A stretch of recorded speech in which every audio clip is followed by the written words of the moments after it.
Welcome to the deep dive. Today we're doing something really focused. You sent us Sex, a manual for better sex, helpful health hints and tips. Right? And our mission is to extract the most valuable and maybe surprising knowledge packed inside. Absolutely. You're looking to get informed quickly but thoroughly, and that's what we aim to do. Exactly. Consider us your guides, sort of navigating this manual and highlighting what really matters for understanding and, well, enhancing your sex life. And it covers a lot, doesn't it? From desires to practical tips, even cultural stuff. It really does. So our goal here is a clear, engaging overview, key things from the manual that might immediately enhance understanding, maybe spark some aha moments for you. Sounds good. Think of it like the highlights reel, Yeah. tailored specifically from the source you provided.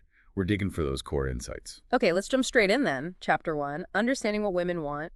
And the manual kicks off with, well, a really common issue. Yeah, the top complaint from women in surveys. Not enough orgasms during sex. Seems straightforward, but what's really going on there? Well, that's the key question, isn't it? The manual then talks about this phenomenon of women admitting to faking orgasms. Right, and quite often, apparently. Yeah, and the reasons they give are pretty revealing. Often it's about not wanting to upset their partner. Or maybe, like, challenging his masculinity, that kind of thing. Exactly. It suggests some unspoken expectations, maybe insecurities around sex. It really paints a picture of that dynamic, which leads to the manual's point about understanding female anatomy. Sounds basic, maybe, but the manual stresses that knowing how a woman's body works for pleasure is pretty fundamental to helping your orgasm. It even mentions a video showing some, well, lack of awareness from some men. Makes you think, how effective can you be without the map, right? Right, but, and this is important, the manual clarifies it's not just about the physical mechanics. Okay. A woman's ability to climax is affected by so much more: mood, stress, the relationship itself. Biological factors, too, it mentions. Yeah, unique predispositions is a whole complex picture, not just pushing buttons. Got it. Another very practical point in this chapter, sweat, seems like a common annoyance. While, some sweat during sex is normal, maybe even part of it, Right. the manual highlights general body odor, especially like feet, as a major turnoff for many women. So it gives some basic hygiene tips. Yeah, pretty straightforward stuff to minimize odor. It kind of underlines the importance of basic self-care for intimacy. That makes sense. It differentiates between, like, mutual exertion sweat and just day-to-day hygiene then. Exactly. The manual points out it's often the bacteria breaking down sweat, especially where air doesn't circulate, causing the smell. So simple cleanliness helps. Okay. Moving on, something that seems simple but carries weight. Hugging, intimacy, before, during, and especially after sex. Yes. Apparently, a man just rolling over and sleeping immediately after that can have a real negative impact emotionally. Why do you think that is? Is it about feeling valued? I think so. Connecting back to that idea, the manual suggests afterplay isn't just nice, it reinforces connection. Makes her feel like more than just, well, a physical outlet. So cuddling, kissing, talking, it sends a message of care beyond the act itself. Precisely. It speaks to wanting that holistic intimacy. And finally, for this chapter, the manual really hammers home the role of foreplay. Crucial. Especially, it notes, for older women and for lubrication. It frames it as time to show affection, excitement for her body. So it's emotional connection too, not just physical prep. Absolutely. Adequate foreplay often isn't optional, it's necessary, particularly with age-related physiological changes affecting lubrication and arousal time. So focusing on foreplay is both physical preparation and communicating desire and attention. Which is incredibly important for her overall satisfaction. Okay, so that gives us a good sense of what the manual outlines for women's desires. Let's flip it now. Chapter 2. Understanding what men want. All right. And the first point might surprise some. Men apparently tend to prefer nudity over lingerie. What's the reasoning there? It's interesting. While lingerie is marketed to entice, the manual suggests many men are visual and just appreciate seeing their partner's natural form. So lingerie might be seen as an obstacle almost. Maybe. Or just an intermediary. The manual playfully suggests focusing on self-care, good skin, hair, hygiene might be a more effective turn-on than fancy underwear.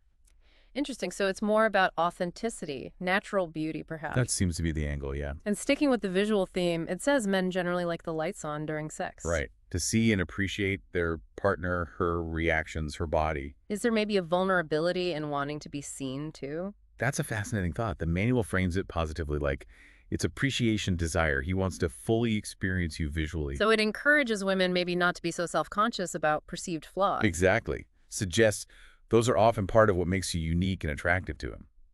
Embracing the visual side of intimacy. Okay, here's one challenging traditional ideas. The power of a woman initiating sex and verbally expressing desire. Yeah, why is that impactful? The manual suggests a few things. First, seeing a partner confidently express desire can be really exciting, empowering. Challenges gender roles too, maybe. Could be, yeah, which can be a turn-on for many. Second, it just cuts out the guesswork. Clear communication. No misinterpretations. Right. Leads to more direct, satisfying encounters. Mhm. Shows confidence, agency, attractive qualities. The manual also looks beyond the physical, noting men are often drawn to women with their own goals, ambitions. Yeah, even brings up playing hard to get. How does that fit in? Well, thinking long-term attraction, having your own drive signals, strength, independence, self-worth, all appealing. The hard-to-get thing, as presented here, isn't manipulative games. It's more about valuing yourself, not being instantly available. Okay. Implies self-respect, selectivity. That can be intriguing. Exactly. And speaking of self-worth, it strongly emphasizes men appreciating a woman who's happy and confident in her skin. And conversely, how insecurity can be a real turnoff. So inner confidence radiates outward, do you think? That's a good way to put it. The manual links emotional well-being and sexual attraction. Insecurity might manifest as neediness, constant reassurance seeking. Which can be draining. Right. A secure partner often brings a more positive, relaxed dynamic overall, including sexually. Now, it also lists specific turn-offs for men. Some are really specific, repeatedly asking, do you love me? Smelling of sweat, talking about periods. Even cutting toenails in front of them. Wow. Yeah. It's quite a range, isn't it? From emotional needs to basic hygiene and habits. So it's highlighting that attraction involves emotional reassurance and just basic consideration. Cleanliness, decorum in that intimate space. Seems so. And the point about trying too hard to be cute at home, I suggest wanting authenticity, relaxation, and private. Right, and on that authenticity note, it wraps up underscoring men's desire for honesty, genuineness. Pushing back against that stereotype that men just settle for anyone. It argues most actually seek long-term, meaningful relationships. That feels important. It really is. Yeah. Challenges an often unfair portrayal and highlights that men, like women, often want deep connection and genuine intimacy. It values being true to yourself. All right, let's move into Chapter 3, The Art of Foreplay.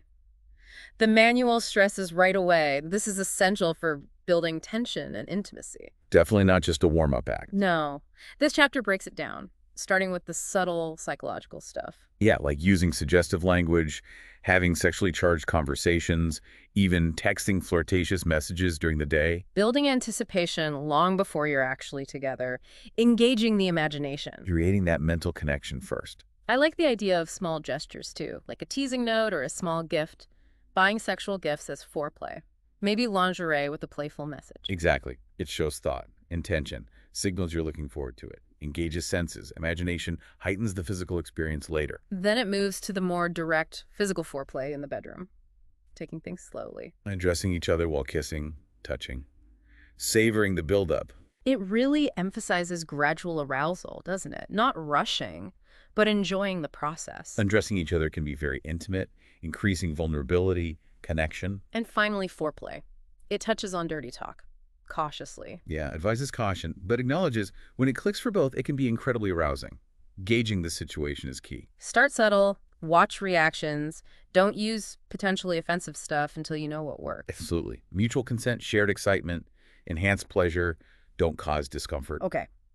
Chapter 4 shifts to after orgasm. It doesn't end with the orgasm.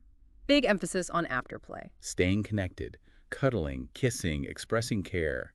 Crucial, but often overlooked. This links back to those emotional needs, right? Right. Especially what women often desire. Definitely. That feeling of being used if a partner just disengages. The manual highlights that. Afterplay is vital for feeling emotionally connected, valued beyond the physical act. It's about the whole experience. And communication again. Explicitly voicing your needs for afterplay. Whether it's just being held or talking. Making desires known. Because you can't assume your partner knows what you need emotionally after sex. Precisely. Open communication ensures both feel satisfied, connected deeper, strengthening the intimacy. And here's a really interesting angle. Afterplay as foreplay for the next time. Yeah, increasing satisfaction and intensity over time, like a positive feedback loop. That's a great way to see it. Nurturing connection after sex lays a better foundation for the future encounters to be even more fulfilling. Creates that positive cycle. Yeah, Desire, satisfaction, continued closeness. right. Chapter 5 gets into spicing things up, starting with moving beyond just missionary. Variety is key, it suggests. Keep things exciting. The manual points out while missionary is classic, enjoyable, there's a whole world of positions offering different sensations, intimacy levels, excitement. Even nods to things like the Kama Sutra for inspiration, exploring different ways. First alternative discussed. Cowgirl, woman on top. Benefits for both. Yeah, for her, control over pace and depth can be huge for pleasure. Often more direct clitoral stimulation, too. And for him. Great visual perspective allows him to caress her body more freely, presented as potentially highly stimulating, empowering for both. Then the famous doggy style. Lacks face-to-face maybe, but stimulating for other reasons. The manual suggests for many men, deeper penetration and a sense of dominance can be turn-ons.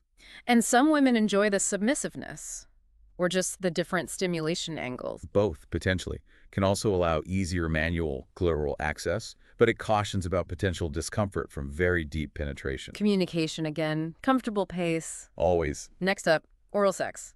Cunnilingus and fellatio. It even addresses hygiene myths. Gently, yeah. Debunks the idea it's inherently unclean or shameful. Emphasizes mutual respect, clear boundaries like ejaculation near the mouth, for instance. And highlights it can be incredibly pleasurable, intimate. Leads to intense stimulation, orgasm potential, often a key part of foreplay. Okay, now a potentially more sensitive topic. Anal sex. It devotes a section, stressing caution, hygiene. Why so critical? Very direct about risks. Bacteria spread, higher STD risk due to delicate tissue. So absolute necessity. Condom, lots of artificial lubricant. Yes, no natural lubrication there.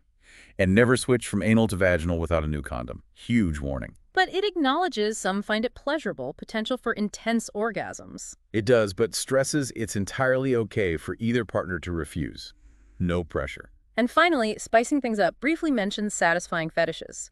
Open communication, willingness to explore within agreed boundaries. Creating that safe space for exploration.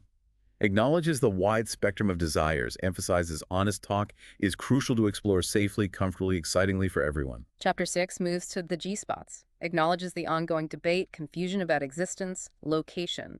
Can feel mysterious. The manual takes a practical approach. References the come here motion inside the vagina as a starting point. But that says it's not one size fits all. Every woman's different. Exactly.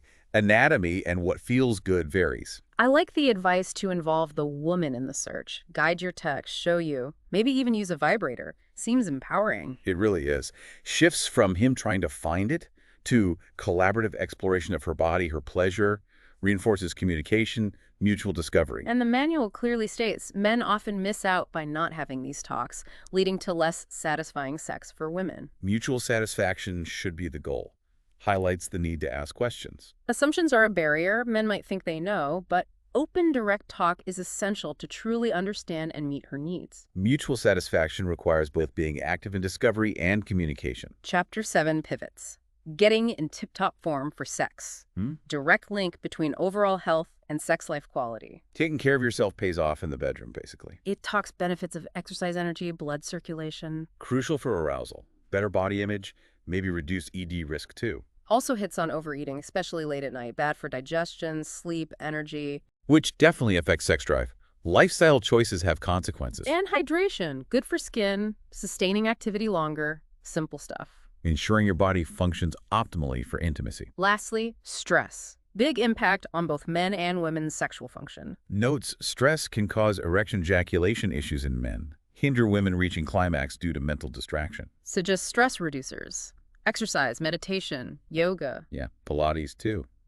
Reminds us mental well-being is just as key as physical.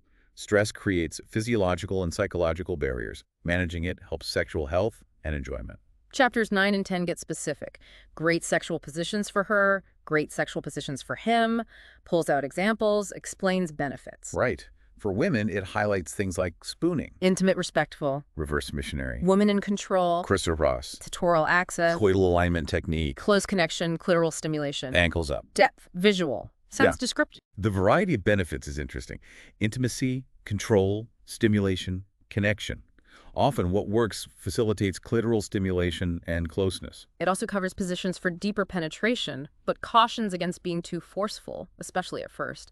Woman's comfort, participation is key. Mentions the butterfly position for maximum depth potential. Also touches on shyness, taking things slow, building trust. Consent and comfort are paramount. Absolutely. Sensitivity, open talk about comfort levels. Not everyone's ready for deep penetration or certain positions immediately. Build trust, go at a pace, good for both. And for men, lists like doggy style. Breast control, visual, Quickies, naughtiness factor. 69. Mutual oral pleasure, though notes potential challenges like hair or climax timing preferences. And reverse cowgirl. Visual again. Sounds like a focus on different sensory experiences for men. And the manual emphasizes a key enjoyment factor for many men is knowing their partner is fully engaged, also getting pleasure. Different positions offer unique sensations, control, visuals some find very arousing. Chapter 11 circles back to a recurring theme: why dialogue is important. Contrast silence with a one-time partner versus the necessity of ongoing talk for a developing relationship. Talking is crucial for growth, it argues. Reinforces that open, honest communication is the cornerstone of a fulfilling, evolving sexual relationship. Understand preferences, share fantasies without judgment, address unmet needs or assumptions hindering intimacy. Exactly. It gives practical examples. Couples discussing fantasies, openly explaining what feels good, verbally or non-verbally. Maintaining communication during things like tantric massage, exploring sensations, concrete examples. These show how active dialogue enriches both physical and emotional intimacy, creating shared understanding, partnership, and exploring sexuality together. And it even mentions how dialogue prevents misunderstandings, like assuming a headache is always rejection. Talking clarifies intentions, prevents hurt feelings, builds a more supportive, understanding dynamic. Exactly. Avoids easy misinterpretations that cause conflict. Okay, Chapter 12. Keeping your sex life steaming hot. Maintaining intimacy through challenges, long-term relationships. Keeping the spark. Packed with practical tips here. Small romantic gestures, sexy texts, surprising with wine and lingerie. Regularly expressing admiration. Small acts, big impact. It specifically hits on women's emotional needs, too. Feeling loved, appreciated flowers, flattery can significantly boost openness, desire. And the negative impact if those needs are neglected highlights that emotional sexual intimacy connection for many women. Crucial point. For many women, strong emotional connection, feeling valued, are key precursors to desire. Neglecting that creates barriers, no matter how good the physical side might be sometimes. Suggests making her feel beautiful. Photos, non-sexual touch, seeking her guidance during intimacy. And breaking routines, small but fun things. Partner shaving the other's lake's pubic area. Taking baths together, cuddling during TV, hand massages, walks and talks, date nights, cooking breakfast together, reconnecting on different levels. These show that a vibrant, long-term sex life often means consistent effort, attention to small details of everyday intimacy and connection. Breaking monotony, actively engaging non-sexually, enhances the sexual relationship too. Warns about monotony creeping in, stresses actively looking at and admiring each other, even years later. For non-married couples, emphasizes this as a time for open exploration, expressing desires. And playfully suggests edibles, candy lingerie, whipped cream for fun, novelty, keeping it playful, intentional. It underscores that maintaining desire requires conscious effort, willingness to be playful, adventurous, consistently appreciative however long you're together. Chapter 13 gets serious.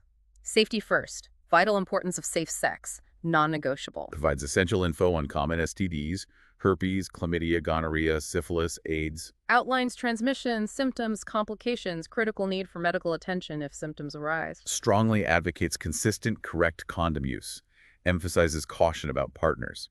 Especially with AIDS, describes it as deadly, no cure currently. A stark reminder of risks with unprotected sex. Very direct about significant health risks.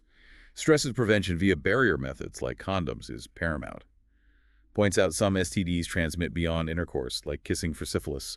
Need for informed awareness, responsible practices. Chapter 14 broadens the view hugely. Sex and culture. Vast differences in how sex is viewed, practiced worldwide. Fascinating how context shapes understanding. Really eye-opening look at the diverse sexual landscape.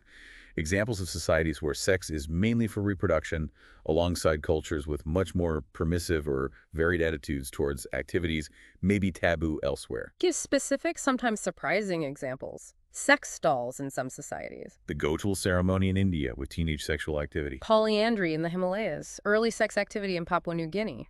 Also historical context. China, Japan, geishas, hidden fetishes shifts. India, Kama Sutra, tantric sex, varied views.